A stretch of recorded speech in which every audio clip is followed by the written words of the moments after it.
Hola a todos. Por el tema pandemia, decidí parar a principio de año las misas del centro y les prometí, siento a veces no cumplir la promesa, de pasarles el tema por el chat grupal de cada misa. Este es el que corresponde al día de mañana. Ayer recibí una noticia impactante y desagradable sobre el asalto a un hombre, a un joven que yo conocí de niño. Su familia y yo estamos muy cerca por cosas de la vida y yo lo dejé de ver, más nunca lo vi, pero de niño, adolescente, lo recuerdo como un adolescente todavía y me ha dolido tremendamente lo que le ha pasado. Se desató dentro de mí un sentimiento de angustia, de dolor, y me di cuenta que estaba mezclando todos los hechos que envuelven al mundo en este instante, a Estados Unidos, a este joven, y surgió mucha angustia dentro de mí. Tal vez porque es muy malo saber. Bueno, a veces, quizás la mayoría de las veces, es más malo saber que saber. Luego, si tú no sabes, vives tal vez en la oscuridad, pero sin preocupaciones, ¿no? Nada más que te intereses mucho, que tengas mucha información, ya empiezan las angustias a aparecer. Pero es mejor saber. Y es mejor entonces saber controlar la angustia. Y entonces está perfectamente en sintonía esta experiencia por la que estoy pasando sobre este joven que está ahora mismo en terapia con el tema de la misa del jueves. Y es interesante ubicar el escenario en tiempos de Jesús a la actualidad. Vamos a aterrizar el escenario bíblico. La Biblia es una de nuestras fuentes de alimentación espiritual. En nuestra regla de Ocha, en el mundo espírita también, porque esta mezcla, que es la regla de Ocha, en ella existe, persiste, vive la tradición cristiana. De hecho, por tradición, a una persona que no se bautice por la iglesia no puede entrar al santo. De hecho, hay una analogía interesante en la historia con el bautismo de San Juan Bautista y el bautismo de Jesús por Juan Bautista en el río Jordán. O sea que parece ser que en nuestra regla de Ocha, en nuestra religión afrocubana, hay una ceremonia de iniciación a lo más importante de la tierra de la Ocha, que es la Cariocha, lo que vulgarmente se conoce como hacer santo. Y esa ceremonia parece ser que fue la misma que le hicieron a Jesucristo en el río Jordán. Bueno, continúo. Esto no es el tema. El caso es que vamos a ubicar el tiempo de Jesús y este tiempo. Y esto, yo creo que después de este video, aquellos que piensen, que le presten atención, van a tener mucha más esperanza y van a sentirse cerca, mucho más cerca de la verdad. Yo les juro que me siento un poquitico más cerca de la verdad. Muy a pesar de mis miserias humanas, muy a pesar de mis pecados, me siento muy al ladito de la verdad al hacer este análisis. Jesucristo es un hombre que de pronto, los profetas antes de Cristo, en la Biblia judía o el Antiguo Testamento de la Biblia cristiana, que es lo mismo que la Biblia judía, salvo algunos libros. Ustedes saben que la palabra Biblia significa recopilación de libros, o sea, que la Biblia judía es la primera gran parte de la Biblia cristiana, es el Antiguo Testamento de la Biblia cristiana. Hay algunos libros, en unas denominaciones y en otras, que se le añadieron, pero en esencia es lo mismo. Y esto de lo que voy a hablar está en las dos tradiciones. Los profetas de Israel estaban prometiéndole al pueblo que vendría un Mesías, que iba a venir un Mesías, el enviado de Dios. ¿Por qué?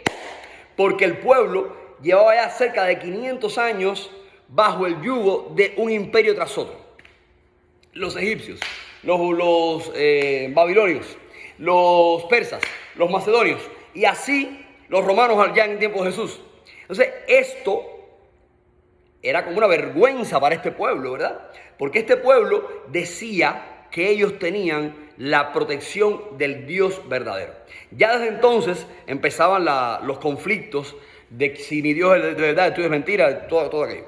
Las contradicciones o los temas religiosos que desgraciadamente enfrentan a las personas cuando la religión debería ser la que nos una. Bueno, el caso es que esta gente vivía esa vergüenza porque eran sometidos y no acababan de tener libertad, ni tener un gran ejército que los protegiera. No había para este pueblo una protección sublime. Parece ser que todo lo que ellos podían hacer, que todo lo que podían rezar, se convertía en agua y sal y no salía adelante el proyecto de poder ser un país libre. Quería este pueblo de Israel ser libre del yugo del Imperio Romano. Entonces, ellos vivían con una esperanza. Los profetas decían que iba a venir un Mesías, el enviado de Dios. Y ese Mesías, ese enviado de Dios, iba a resolver el problema de la esclavitud, iba a vencer a los malos y se iba a acabar todo esto. Íbamos a vencer sobre todos estos años de oscuridad que sufrió el pueblo de Israel. Bueno, así es como parece que este hombre, para muchas de estas personas, en este instante de la historia, era Jesucristo. ¿Por qué? Porque los signos lo acompañaban. O sea, habían signos que acompañaban a Jesucristo. No me importa o me interesa que ahora haya alguien por ahí que ve este video y que me diga que en muchas civilizaciones hay muchos Cristos, porque yo no quiero ahora entrar en esa dinámica. Me interesa lo concreto porque no he llegado allá. Estoy basándome en la historia que me cuenta la Biblia como fuente de información para llegar a la energía espírita, para llegar a lo que vamos a llegar en breve. Entonces, Jesucristo empieza a dar signos de poder. Signos de poder. Por ejemplo, cura un sangramiento de una mujer que nada más que lo tocó y se curó el sangramiento. Le devuelve la vista a los ciegos. Estamos hablando de poder en esta dimensión humana.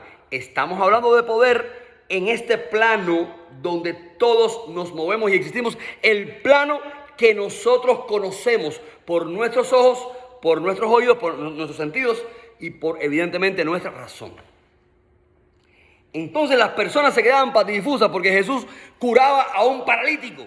Tú cuentas esto en una película o tú lo cuentas así, hablando ligeramente, y las personas no logran escenificar ese acontecimiento. Una persona hemipléjica o cuadripléjica que no puede caminar, que no anda, que está en una camilla. Jesús llegó, lo levantó y le dijo, levante y anda y camina. Y caminó el paralítico. Y había una multitud que lo vio. Un hombre ciego, el ciego de Jericó. Así vio, de pronto vio. O sea, estos milagros eran los signos que acompañaban al maestro. Y estos signos les hizo creer a toda esta gente, yo también lo creo, que era el Mesías, que era el enviado de Dios. Pero empieza a haber una dicotomía. Este hombre se mete 3 años de su vida, 3 años de su vida, se conoce como la vida pública de Jesús, 3 años haciendo maravillas, milagros, y se convierte en un personaje importante en la historia. Hay historiadores que hablan de él, desmintiendo otras teorías. Se convierte en un personaje importante en la historia, o sea que hay documentos históricos que testimonian o testifican la verdadera existencia de Jesús con todo esto de lo que yo estoy hablando que le acompañaba. La resurrección de Lázaro, una persona que murió y que está 4 días en un sepulcro, y llega este hombre de pronto y dice, hace una oración, mira al cielo y de pronto dice, Lázaro, levántate y anda, o sal de ahí, ven para acá. Y se levanta Lázaro y se quita las vendas que habían puesto y está curado Lázaro. Y volvió a la vida esta. Y hay testimonios por la tradición cristiana de la Iglesia Católica que este Lázaro, que es San Lázaro, se va a la Hispánica, que aún no era España, a predicar el Evangelio y llega a ser obispo de la iglesia. Es por eso que ustedes ven en las iglesias de San Lázaro, un San Lázaro que está vestido de obispo con una mitra, que es el gorro este que usan los obispos, ¿no? Porque él llega a ser obispo de la iglesia. O sea que este hombre se queda aún vivo en este plano después que Jesús ya no está. Entonces el proyecto va viento en popa y a toda vela. Es increíble. Dios lo estaba logrando. Dios estaba creando un plan, un proyecto para modificar la historia, para modificar el mundo, para cambiar todo lo que parece que no puede ser cambiado. Pero las cosas no salieron así. Desde un punto de vista humano, todo este proyecto, donde este hombre multiplicó panes y peces, donde este hombre le dio de comer a multitudes, donde este hombre hablaba y se les quemaba el corazón a las personas cuando lo oían, sentían un fuego adentro y se transformaba su vida y conocían alegría y felicidad. Algo llegaba adentro, algo fuerte llegaba adentro de parte de este hombre cuando hablaba. Todo esto estaba saliendo de maravillas, pero llegó un día en que se empieza a rumorar que a este hombre hay que enjuiciarlo. Hay que tomarlo preso y enjuiciarlo. Recuerdo las bienaventuranzas, le diría Jesús, estaba en un cerro dando una prédica, hablando, y empezó a rezar, a decir las bienaventuranzas. Y hay una que dice: bienaventurados sean ustedes cuando los persigan y los llenen de toda clase de injurias por hacer lo que yo les mando. Entonces, esto tal vez no, eran palabras proféticas. Se pone bueno esto ahora. Se rumorea esto. Yo me imagino en este instante de la historia que si Pedro el apóstol, que si Pablo todavía no estaba, que si Santiago, que si todos los demás apóstoles, Judas, los dos Judas, en fin, Marcos, que si Mateo, que si estos apóstoles y el resto de la comunidad que acompañaba a Jesús, que creía en él, que lo había escuchado, que sabía quién era Jesús, toda esta gente que estaban siendo también de alguna manera confundida o querían confundir, había un poder, que es el poder político de este país. El procurador romano era el representante del emperador en este país de Judea, de Palestina de Judea, que era hebreo en aquella época. Y por la parte de Palestina de Judea había un consejo de ancianos, el Sanedrín, regido por el sumo pontífice, el sumo sacerdote. Había un rey judío, o sea, un rey de Palestina de Judea, que correspondía, el residuo del rey, que correspondía a esta sociedad, pero que había una especie de contubernio, de unión entre este rey y el imperio para que hubiera una especie de diplomacia y se mantuviera la paz. Estas fuerzas del mismo país de Israel, del mismo país de Palestina y Judea, estas fuerzas políticas empiezan a molestarse con Jesús. Empieza a molestarles que este hombre era muy radical. Por ejemplo, hubo un hecho trascendental en la historia de estos 3 años que marcaron, y tal vez fue el error trágico, si fuéramos al teatro ahora, de Jesucristo. En el templo de Jerusalén había muchos timbiriches, muchos tiendas donde vendían muchas cosas. Era imposible llegar al templo. Tenías que meterte por muchos lugares que te vendían y te llamaban, y era una historia muy fuerte. Y Jesús le da como un ataque de histeria, la única vez que le dio. A veces uno tiene que dar un golpe en la mesa, hasta con uno mismo. Y cogió un palo y empezó a tumbar todos los stands que habían ahí, las tiendas que habían ahí, y a decir, mi padre dice que mi casa es casa de oración, que aquí no se puede vender nada. Este comercio no es para el templo, mi casa es casa de oración. Aquí tienen que venir a rezar, a orar, a conectar con Dios, no a aprovecharse del misticismo o de la piedad de la gente noble para poder sacar provecho económico. En este momento ocurre algo importante y Jesús dice, destruyan el templo para que ustedes vean que yo lo reconstruiré en 3 días. Esta frase fue crucial para su condenación. Y lo condenan.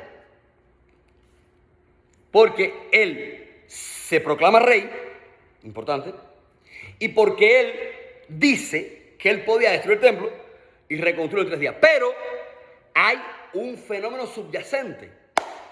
Y esto es genial, señores. Todo esto es genial. En referencia a lo que está pasando en estos momentos. De lo que no voy a hablar. Porque me interesa ir más allá. A la fuerza del espíritu, a la energía. Vamos allá. Los celotes eran un grupo de hombres, de personas, que querían crear una revolución para enfrentarse al gran imperio romano y liberar a Palestina de Judea. Los celotes confiaban en la venida del Mesías para que este Mesías los capitanease o los dirigiera o fuera su general. No sé cómo decir esa frase. Llega Jesús y no secunda a los celotes porque Jesús no quiere guerra. Hay algo más interesante que viene ahora, que es el centro del tema este. Jesús no quería enfrentamientos. Jesús estaba hablando de otra cosa, pero esa otra cosa, para nosotros inclusive en este 2021, es imposible entenderla, señores. O nos cuesta entenderla. Yo me llené de angustia, por ejemplo, y aún la angustia me invade. Porque hay que digerir constantemente espiritualidad para poder entender de qué se trata la vida, de qué se trata la existencia, de qué se trata la fe. Allá vamos. El caso es que lo condenan. Imagínate, ya decían que lo iban a... Judas Iscariote era de los celotes. Y él, Judas Iscariote, se siente defraudado con Jesús. Porque él, por ejemplo, curó a la hija de un soldado romano. Yo, era un centurión. El centurión era el jefe de un grupo de 100 soldados romanos. Y ellos lo veían como el diablo mismo. Y Jesús le curó a la hija. No distinguió. No le importó que este hombre fuera un romano y que estuviera apabullando a su gente. Curó a su hija. Cuando los otros, que se creían buenos, querían que se muriera la hija para carajo, para que no lo supiera. O sea que ya Jesús empieza a romper el molde. No es para nada lo que este grupo esperaba, este grupo de revolucionarios que estaba subyacente en la sociedad. Así, como muchas cosas más. Otra que viene ahorita más adelante, a lo mejor lo hago más didáctico. Bueno, el caso es que imagínense ustedes que ya viene el momento que lo van a coger preso. Lo van a meter preso. Yo creo que mucha de la gente que estaba alrededor de los apóstoles y toda la gente de la sociedad que estaba de su parte decían, a él no lo van a meter preso, muchacha, estás loca. ¿Cómo van a meter preso a Jesús? Si él es Jesús. Él no curó a Lázaro. Él no lo resucitó a la vida. Como una persona que puede, explíquenme ustedes a mí, una persona que puede resucitar a la vida a otra, no va a tener poder para que no lo cojan preso, por ejemplo. No. Imagino que hace con el dedo así, ¡pa! Y se tumba el ejército. Nadie lo coge. Esto es caricaturesco. Y había tal vez una creencia de que no iba a ir preso Jesús. Y fue preso. Y no solo fue preso, sino que se mofaron de él, lo torturaron, le dieron latigazos, le clavaron una corona de espinas porque se creía rey, según esta gente decía. Fue preso.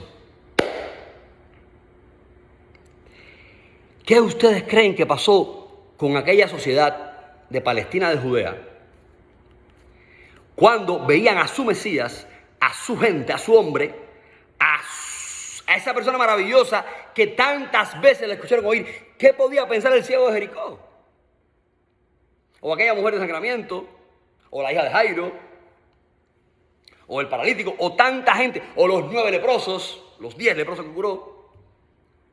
Tantas personas, ¿qué podían pensar? Todos aquellos 3.000, creo que dice la Biblia, miles, que comieron panes y peces, a lo mejor eran cientos y decía miles, da lo mismo. ¿Qué podían pensar esta gente? ¿Cuánta frustración en sus almas?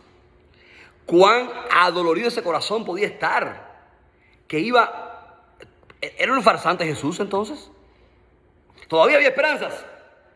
Que cuando estuviera crucificado en la cruz, Él rompiera la cruz y se tirara para fuera Superman.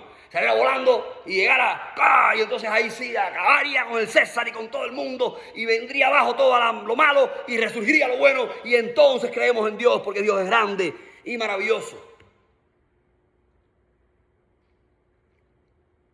Pero no entendían, pero no entendemos. Y Pilatos le pregunta a Jesús: ¿eres tú rey? Y Jesús le dice: sí lo soy. Pilatos era el procurador romano en el país de Palestina y Judea. Pero mi reino no es de este mundo. Y esta es la clave, señores míos, porque ahora, lo que viene ahora se pone bueno e interesante. Y si a ustedes les interesa esto, afinquen sus cabezas, porque hoy aprenderemos todos algo muy bueno. Mi reino no es de este mundo. Sí soy rey, pero mi reino no es de este mundo. Pasa este acontecimiento, definitivamente lo condenan a muerte y lo crucifican. Nada más y nada menos que al lado de los delincuentes. Lo tratan como a un delincuente, a un hombre que sanó a enfermos, que habló de paz, que predicó el bien, que no asesinó a nadie. Lo condenan y lo matan, lo asesinan, lo condenan a muerte. Y no pasó nada. Bueno, dice en el libro de Marcos que si se rasgó la cortina del templo y se puso el cielo negro, realmente no pasó nada. Lo mataron y ya. Y aquí se terminó el capítulo humano de la historia. El plan de Dios en esta dimensión, desde la visión de esta dimensión, fracasó. No. Estás hablando de bobería, Eliezer, porque ahora viene lo bueno. Por eso es que hago la salvedad. El plan de Dios desde la visión de esta dimensión fracasó. Pero San Pablo diría algo muy interesante más adelante. Porque muere, lo asesinan el Viernes Santo.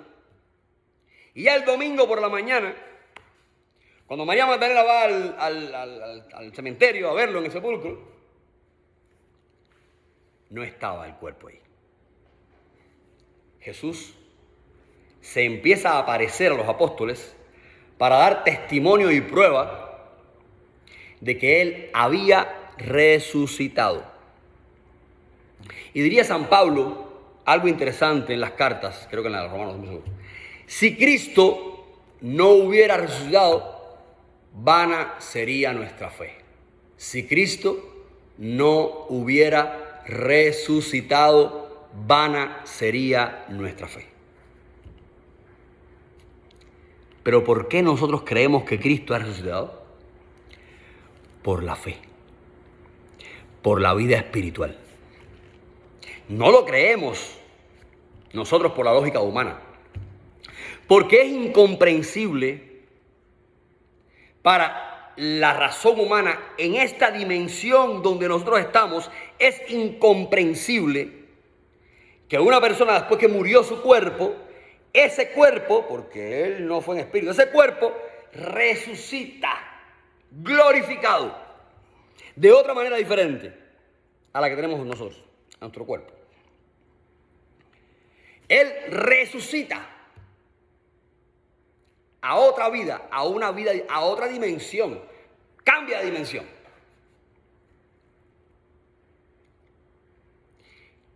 Y solamente creemos esto por la fe. La fe que se fortalece y crece con testimonios de nuestra vida. Con certeza aquí adentro que es inexplicable. Porque la fe no se puede explicar. Podemos hacer libros y libros y libros y dejar una idea.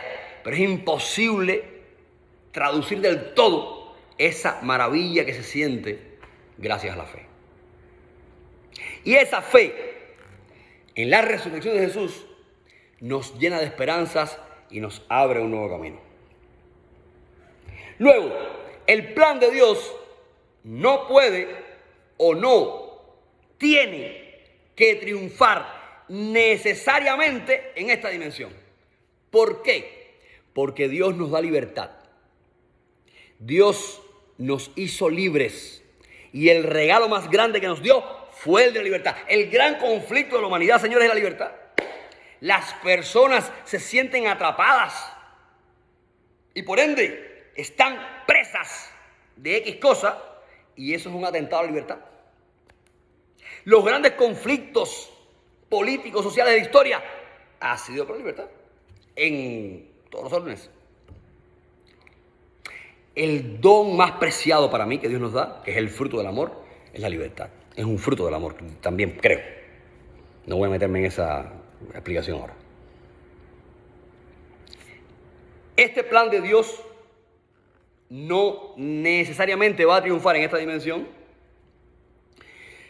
porque Dios nos hizo libres y podemos optar por el mal y frustrar el plan de Dios. Podemos optar por el mal y frustrar el plan de Dios. No estoy negando el sacrificio de Jesús en la cruz, si tiene que pasar así o no tiene que pasar asado. Hay otras cosas que se explican, se derivan de aquí. Estoy en otra fase. Esto tiene mucha tela por donde cortar. Yo estoy en una escrita de la tela. Y si los seres humanos se confabulan en contra del bien que Dios quiere proveer, ese plan a nivel humano puede fracasar. Pero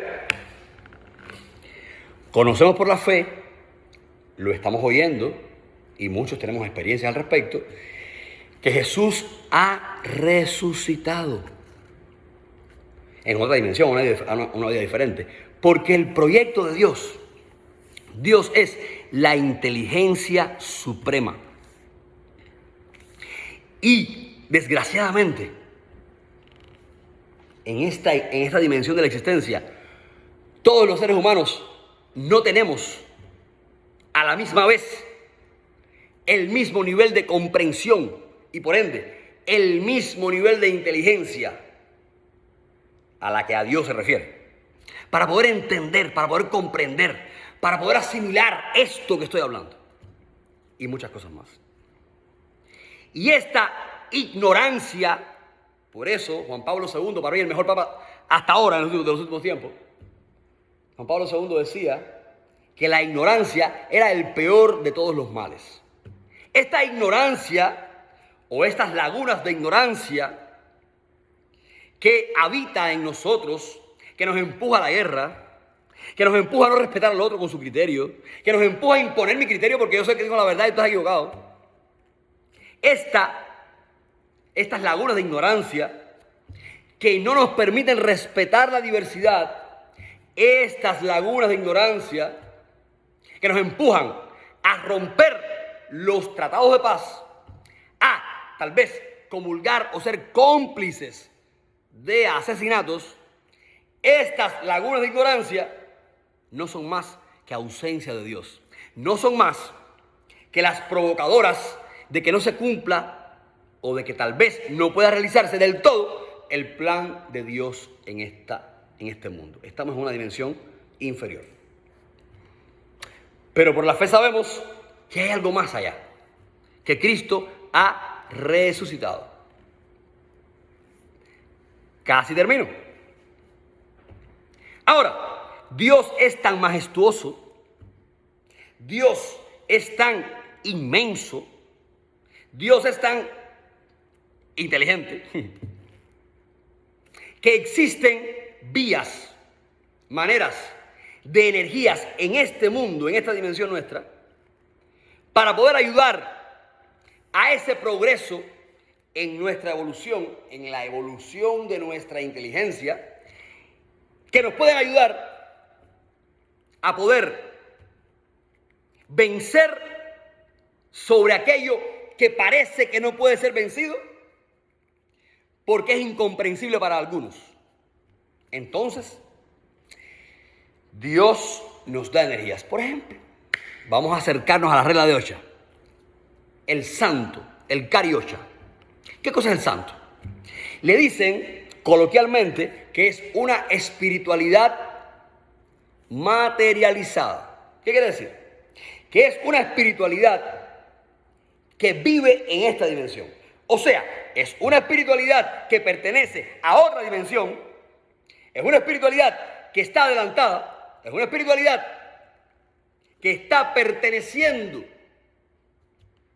a otra dimensión más avanzada, que desciende, que viene hasta acá y que permanece conmigo para ayudarme, porque es energía, porque es poder, para ayudarme a que se pueda realizar el plan de Dios, para poner un grano de arena, para que se realice el plan de Dios. Si usted entonces es santo y tiene una enfermedad, y el santo lucha, esa energía que está en usted, que usted la cultivó, que usted la formó, la ayudó a concentrarla a través de elementos de la naturaleza que también son energía, esa energía, y más que no puedo contar, esa energía que pertenece a otra dimensión, pero que está en esta, por eso es que le llaman espíritu materializado, no es exactamente eso, tiene más poder que yo, tiene más visión que yo, tiene evidentemente más inteligencia que yo, y me va a luchar, me va a ayudar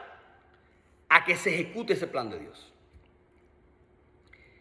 Digo el santo. Existen otras muchas energías que nos pueden ayudar en otras culturas, en otras religiones, en fin, respeto a la diversidad. No descubrimos el agua tibia. Este fenómeno se da en todas las culturas de la Tierra. Este fenómeno se da en todas las culturas de la Tierra. Entonces, el plan de Dios con la muerte de Jesús aparentemente fracasó. Pero por la fe sabemos que no. Que Jesús resucitó. Entonces, existen energías espirituales que pertenecen a otras dimensiones más avanzadas, que están a nuestro lado en esta dimensión nuestra, para ayudarnos a progresar espiritualmente. Escribe el otro día en el chat que la vida espiritual hay que defenderla. Jesucristo hablaba de una libertad que trasciende la libertad física o material. Jesucristo hablaba del reino de Dios, que ese reino estaba en nuestro corazón, dentro de nosotros. Y después decía que donde esté tu tesoro, ahí estará tu corazón. Señores, tenemos que alimentarnos de nuestra vida espiritual. Y viviremos muchísimo mejor en este fragmento de la existencia. Y tendremos más oportunidad alimentando nuestra vida espiritual. Tendremos mucha más oportunidad para aprender y evolucionar en nuestra existencia, en nuestra inteligencia. No se sientan derrotados porque todo aparezca negro o oscuro. Termino con aquella frase que apareció en el metro, en el subway de Berlín, en un subway de Berlín, en Alemania. Empezaba con aquella frase de Nietzsche, el filósofo existencialista ateo, que decía: Dios ha muerto, firma Nietzsche. Años después aparecía aquella frase en el subway, en este metro de Alemania, en Berlín, pero continuaba otro abajo que decía: Dios ha muerto, y abajo decía: Dios ha muerto, firma Nietzsche, y abajo decía: Nietzsche ha muerto, firma Dios. Diría San Pablo de una manera más inteligente, o bueno, creo que las dos son maneras inteligentes. Dice San Pablo, si Dios está en mí, ¿quién contra mí? No pueden destruir el espíritu. No pueden destruir el espíritu. Tenemos una vida espiritual que defender y que acrecentar, porque este cuerpo se destruirá, pero mi alma quedará por siempre. Diría Jesús, ¿de qué le vale al ser humano ganar el mundo entero si pierde su alma? Ganemos el alma, ganemos la vida espiritual, acrecentemos nuestra vida espiritual, por favor, y entonces ahí seremos más fuertes.